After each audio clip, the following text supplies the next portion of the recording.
More on this, let's welcome in the member of the Judiciary Committee, Wisconsin Congressman Scott Fitzgerald. Congressman, thanks for joining us. So ahead of yesterday's hearing, Congressman Jim Jordan, he said a list of numbers that he wanted to hear from Mayorkas. He wanted him to provide those numbers. Did he provide them, and do you believe the numbers?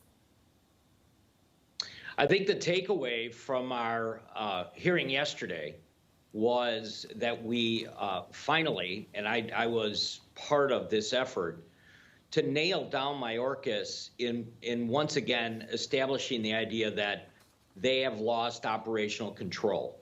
And for the first time ever, he admitted it by his own definition that truly there is not only not any control, but they really have created a number of different categories now for those that are coming across the border. They're padding the numbers as well. And I think all of those, the questions, a series of questions, really kind of nailed them down on that. And people say, why is that important? The reason it's important, I think, is because it proves again that President Trump was on the right track. And that is that you must establish physical security before you can actually tackle any migration, immigration bill that would make its way through both the House and the U.S. Senate. So I think that is the takeaway from yesterday's hearing. Okay, Texas Governor Greg Abbott was on Newsmax last night talking about the growing crisis at the border. Take a listen.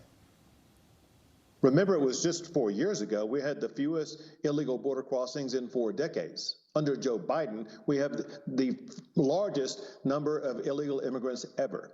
Texas is the only governmental body in the United States of America that's actually preventing people from entering our country illegally.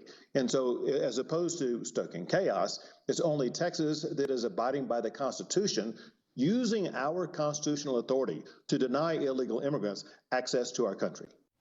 Congressman, how do you react to that? By the way, we did check his numbers, and he's right. What we're seeing right now under President Biden is something we've never witnessed before. When Donald Trump was in office, and he happened to be in office 4 years ago, border crossings were at the lowest point in almost 20 years.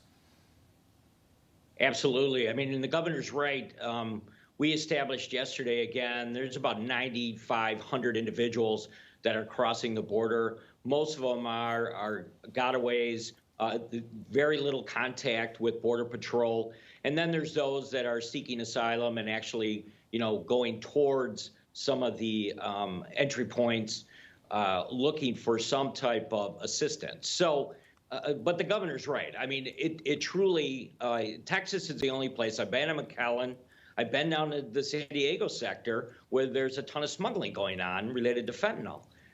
If we don't get control over this very soon, I think what you're going to see is that under Title 42 and the new rules that Mayorkas established, this is going to get much worse before it gets better. Yeah, we will be following it. Congressman Fitzgerald, thank you so much for your time. I appreciate it, sir. Good to see you, sir. Thank you. Thank you. Thank you.